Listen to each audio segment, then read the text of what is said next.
ஆஸ்ட்ரோகிளிட்ஸ் நேயர்களுக்கு வணக்கம். நான் டாக்டர் தீபா அர்லாலன். இன்னைக்கு நம்ம என்ன டாபிக் பத்தி டிஸ்கஸ் பண்ண போறோம் அப்படின்னா அதிசார குரு பயிற்சி பலன்கள் தாங்க பார்க்க போறோம். அது என்னங்க? அது அதிசார குரு பயிற்சி பலன்கள் அப்படின்னா, குரு பகவான் வந்து பாத்தீங்கன்னா இப்ப மிதுனத்துல இருக்காரு. மிதுனத்துல இருக்க குரு பகவான் ஏறக்குறைய 45 நாள் கடகத்துக்கு வராரு. கடகத்துக்கு வந்து 45 நாள் அங்க இருந்துட்டு திரும்பி மிதுனத்துக்கே போவார். இததான் வந்து பாத்தீங்கன்னா அதிசார குரு பயிற்சி அப்படின்னு சொல்லுவாங்க. இதை எப்படி சொல்லலாம் அப்படின்னா, அடுத்த வருஷம் குரு பகவான் எந்த பாவத்துல வந்து உட்கார்றாரோ அந்த பாவத்துல இந்த 45 நாள் உட்கார்ந்து அடுத்த வருஷம் நான் இந்த மாதிரி பலன்கள் எல்லாம் உங்களுக்கு கொடுக்க போறேன். அப்ப அந்த பலன்களுக்கு ஏத்த மாதிரி நீங்க வாழ்க்கையில ஏதாவது பிளான் பண்ணணும்னா பிளான் பண்ணிக்கோங்க அப்படின்றதுக்காக ஒரு முன்னோட்டமான ஒரு பயிற்சி அப்படின்னு சொல்லலாம். அடுத்த வருஷம் செய்ய போறத முன்னோட்டமா செய்யறாரு. அதாவது ஒரு மெயின் பிக்சர் இருக்கு அப்படின்னா அதுக்கு டீசர் போடுவாங்க பாத்தீங்களா, ப்ரோமோ மாதிரி இந்த பயிற்சி ஒரு ட்ரையல். அடுத்த வருஷம் நான் இந்த பலன்களை கொடுக்க போறேன் அப்படின்றத இந்த வருஷம் ஒரு ட்ரையல் காமிச்சிட்டு போறாரு அப்படின்னு சொல்லலாம். இந்த அதிசார குரு பயிற்சி எப்ப நடக்க போகுது அப்படின்னா, அக்டோபர் மாதம் 18ஆம் தேதியில இருந்து டிசம்பர் மாதம் 3 வரைக்கும் கடகத்துல உச்சம் பெற்று அமர்றாரு. அவரோட உச்ச பார்வைகள் நிறைய நல்லது அப்படின்றது செய்ய போகுது. அதுலயும் அக்டோபர் 18 டு நவம்பர் 11 உச்சமா இருக்காரு. அதே மாதிரி நவம்பர் 11 டு டிசம்பர் 3 வந்து பாத்தீங்கன்னா கொஞ்சம் வக்ரகதி அடைகிறாரு. பட் பியாண்ட் தட் பலன்கள் எல்லாம் அதே தான். பெருசா கவலை பண்ணுன்றதுல கொஞ்சம் வேரியேஷன்ஸ் இருக்கு, அவ்வளவுதான். ரொம்ப சிம்பிள். அப்ப இந்த அதிசார குரு பயிற்சி உங்களுக்கு என்னென்ன மாதிரி நற்பலன்கள் கொடுக்க போகுது, நேரம் வேஸ்ட் பண்ணாம சட்டுன்னு பார்த்துடலாம் வாங்க. கன்னி ராசி அன்பர்கள், உங்களுக்கு இந்த அதிசார குரு பயிற்சி பலன்கள் எப்படி இருக்கும் அப்படின்னா, கடகத்துல உட்கார்ந்துட்டு இருக்க குரு பகவான் உச்சம் பெற்று உட்கார்ந்துருக்காரு. இது உங்களுக்கு என்ன பாவம் அப்படின்னா 11ஆம் பாவம். 11ஆம் பாவம் அப்படின்றது லாபஸ்தானம். ஆக கன்னிராசி அன்பர்கள், நீங்க என்ன தொழில் செய்றீங்க அப்படின்னாலும் அந்த தொழில்ல ஒரு அபரிவிதமான லாபம் அப்படின்றது வந்துடும்.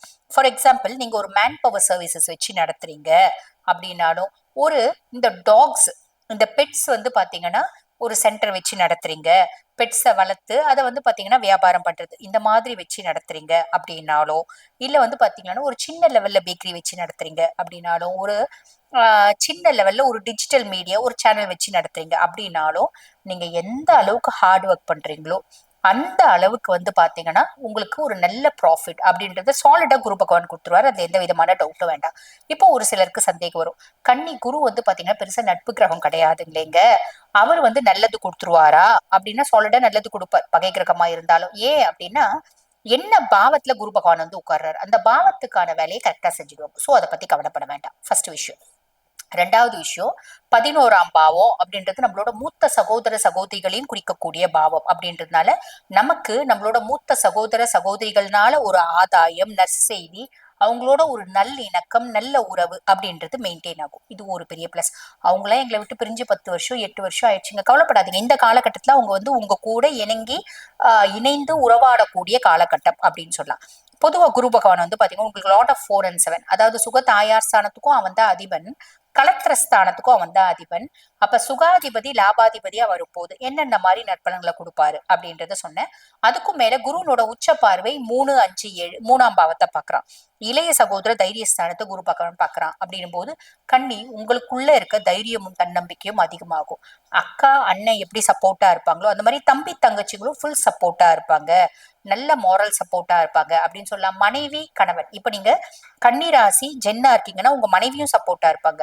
கன்னி ராசி பெண்களா இருக்கீங்க அப்படின்னா உங்களோட கணவரும் உங்களுக்கு உறுதுணையா இருப்பாரு, சப்போர்ட்டிவா இருப்பாரு, ஹெல்பிங்கா இருப்பாரு, கன்சர்ன்டா இருப்பாரு அப்படின்னு சொல்லலாம். அதுக்கும் மேல பூர்வ புண்ணியஸ்தானம் புத்திரஸ்தானத்தை குரு பகவான் பாக்குறாருங்க. நம்ம பூர்வீகத்துல சொத்து பத்து வீடு வாசல் தோப்பு துறவு எல்லாமே இருக்குங்க. எல்லாத்தையும் அம்போன்னு விட்டுட்டு வந்துட்டோம். அதுக்கு நிறைய பிரச்சனைகள் காரணம். அந்த அம்போன்னு விட்டுட்டு வந்துட்டது எனக்கு கிடைக்கும்ன்ற நம்பிக்கையே இல்லை. வீட்டுல பெரிய லெவல்ல பிரச்சனை பண்ணி லவ் மேரேஜ் பண்ணின்னு வந்துட்டோம், கிடைக்காது, வாய்ப்பே இல்லை. கிடைக்கும், வாய்ப்பு உண்டு இந்த காலகட்டம் அப்படின்னு சொல்லலாம். அதே மாதிரி குழந்தைங்களே இல்லைங்க, எவ்வளோ நாளா நாங்க வைத்தியம் பண்ணி பண்ணி சலிச்சு போய் விட்டுட்டோங்க. நிறைய பேருக்கு இந்த காலகட்டத்துல குழந்தை பிராப்தம் அப்படின்றது ஏற்படும். அந்த வைத்தியம் செய்ய சில சக்திகள் தூண்டும். சில மக்கள் சொல்லுவாங்க, அட விடுங்க, இந்த டாக்டரை போய் பார்த்தோம் எங்களுக்கு குழந்தை நினைச்சு நீங்க ஒரு முறை கடைசியா ட்ரை பண்ணி பாருங்களேன் அப்படின்னு சொல்லுவாங்க. நம்ம ட்ரை பண்ணா நம்மளுக்கு சக்சஸ் ஆகிறதுக்கான வாய்ப்பு உண்டு அப்படின்னு சொல்லலாம். குழந்தைங்க ரீதியா அதிகப்படியான மனக்கவலைகள் இருக்குங்க, மன சஞ்சலங்கள் இருக்கு, மனக்குமுறல்கள் இருக்கு. பிள்ளைங்க எங்களை ரொம்ப வறுத்து எடுக்கிறாங்க. கௌரவமான குடும்பம் எங்க குடும்பம், ஆனா எங்க பிள்ளைங்களோட பிரச்சனைகளோ அமக்குளமும் தொல்லைகளோ எங்களால தாங்க முடியல. தேவையில்லாத பசங்க கூட சேர்ந்து தேவையில்லாத சேர்க்கை ஆயிடுச்சு, அதுக்கு மேல தேவையில்லாத பழக்க வழக்கங்கள் ஆயிடுச்சு அப்படின்னு வருத்தப்படுறீங்களா? அதுல இருந்து ஒரு பெரிய விமோச்சனம் அப்படின்றது குரு பகவான் ஏற்படுத்தி கொடுத்துருவார். இது ஒரு பெரிய பிளஸ். அதே மாதிரி கலத்திர ஸ்தானாதிபதி கலத்திர ஸ்தானத்தை பாக்குறான். எனக்கு நான் முன்னமே சொன்னேன், உங்க பார்ட்னர்ஸோட, உங்க பிசினஸ் பார்ட்னரா இருந்தாலும், உங்க ஒய்ஃப் பார்ட்னர், அதாவது உங்களோட லைஃப் பார்ட்னரா இருந்தாலும் ஒரு பெரிய சப்போர்ட் அப்படின்றது கிடைக்கும். அது எப்படி கிடைக்கும் அப்படின்னா, நாங்களும் அவங்களும் பெருசா ஒத்துமை இல்லைங்க, பேருக்கு ஹஸ்பண்ட் ஒய்ஃப் அவ்வளவுதான். அப்படி இருக்கவங்களா இருந்தாலும் இப்ப பரவாயில்லைங்க, எங்களுக்குள்ள வந்து பாத்தீங்கன்னா எல்லாமே ஸ்மூத்தா இருக்க மாதிரி தோணுது, எங்களுக்குள்ள ஒரு நல்ல ரிலேஷன்ஷிப் மெயின்டைன் ஆகும் தோணுது, நாங்க டிவோர்ஸ் நோக்கி போலாம்னு நினைச்சோம், இப்ப வந்து இல்ல இல்ல வேண்டாம், நம்ம வாழலாம்னு ஆசைப்படுறோம், நாங்க ஒன்னா நல்லா வாழ்ந்துருவோன்ற நம்பிக்கை எங்களுக்கு இருக்கு. இந்த மாதிரி அமையுங்க. அதே மாதிரி ரொம்ப இளம் வயசு கன்னிராசி அன்பர்களா இருக்கீங்க அப்படின்னா லவ் வரும், ரிலேஷன்ஷிப் வரும். ஆல்ரெடி ரிலேஷன்ஷிப்ல பிரேக்கப் ஆயிடுச்சுங்க, அந்த பிள்ளை வேற பையனோட ரிலேஷன்ஷிப் இருக்க ஆரம்பிச்சிருச்சு, அதை விட ஒரு நல்ல பிள்ளை உங்க லைஃப்ல வரும். புரியுதுங்களா? ரெண்டாவது திருமணத்துக்காக தேடிட்டு இருக்கோங்க, நல்ல வரன் அமையும். இப்பதாங்க முதல் திருமணமே தேடிட்டு இருக்கோம், நல்ல ஒரு பொருத்தம் உங்களுக்கு அமையும். எல்லா விதத்திலயும் நீங்க எக்ஸ்பெக்ட் பண்ற மாதிரி ஒரு நல்ல வரன் உங்களுக்கு கூடி வரும் அப்படின்னு சொல்ல. அதுக்கும் மேல நீங்க வந்து பாருங்க, பார்ட்னர்ஷிப் கன்சர்ன் வச்சு நடத்துறீங்க அப்படின்னா உங்களுக்கும் உங்க பார்ட்னருக்கும் ஒரு நல்ல உறவு முறை, அதனால தொழில மேன்மை முன்னேற்றம், அதனால பெருத்த லாபம், அதனால மனசுல சந்தோஷம் நிம்மதி, இது எல்லாமே வருங்க. ஒரே ஒரு விஷயம் நீங்க செய்யணும், என்ன அப்படின்னா ரொம்ப சின்சியரா வேலை செய்யுங்க, டெடிகேட்டடா ஒர்க் பண்ணுங்க, ஓடுங்க ஓடுங்க ஓடிட்டே இருங்க, கண்டிப்பா உங்களோட டெஸ்டினியை அடைவீங்க அப்படின்னு சொல்லலாம். ஆக இந்த குரு அதிசாரம் எங்களுக்கு எப்படி இருக்குங்க அப்படின்னு சொன்னா, லாப குரு, நிறைய லாபத்தை கொடுக்கறதுக்கு தயாரா இருக்காரு. நீங்க அதை ப்ராப்பரா யூட்டிலைஸ் பண்ணிக்கிறீங்க அப்படின்னா நல்லது நடக்கும், நல்லது மட்டுமே நடக்கும். வாழ்த்துக்கள். இப்ப நான் சொன்னது வந்து பாருங்க குரு அதிசார பயிற்சி பலன்கள், இது கோச்சார பலன்கள், இது பொதுவான பலன்கள். இப்ப இந்த பதிவை பார்த்துட்டு இருக்கோங்க, நான் வந்து பாருங்க தொழிலை மாத்தலாம் அப்படின்னு நினைக்கிறேன், புதுசா ஒரு தொழில் தொடங்கலாம் அப்படின்னு நினைக்கிறேன், வெளிநாட்டுக்கு டிரான்ஸ்பர் ஆகலாம் அப்படின்னு நினைக்கிறேன். வெளிநாட்டுல, அதாவது நான் வந்து ஃபாரின்ல தான் ஆல்ரெடி வேலை செஞ்சிருந்தேன், இப்ப கல்ஃப் கண்ட்ரீஸ்ல செஞ்சேன், நான் வந்து பாத்தீங்கன்னா வேற கண்ட்ரி, இப்ப யூஎஸ்க்கு வந்து டிரான்ஸ்பர் ஆகலாம்னு நினைக்கிறேன். யூஎஸ்ல வேலை செஞ்சுட்டு இருக்கேன், கல்ஃபுக்கு மாத்தலாம்னு நினைக்கிறேன். அப்ளை பண்ணிருக்கேன், வேலையும் கிடைக்கிற மாதிரி இருக்கு. பண்ணலாமா? ஃபர்ஸ்ட் அப்ளை கிடைச்சிருக்கு, போலாமா? ரெண்டாவது திருமணத்துக்கு நான் வந்து வரன் தேடிட்டு இருக்கேன், ரெண்டாவது திருமணம் பண்ணிக்கலாமா? நல்லபடியா அமையுமா? ஃபர்ஸ்ட் திருமணம் வந்து டிவோர்ஸ் நோக்கி போகுது, டிவோர்ஸ் கிடைச்சிடுமா? அவங்களால பிரச்சனை வருமா?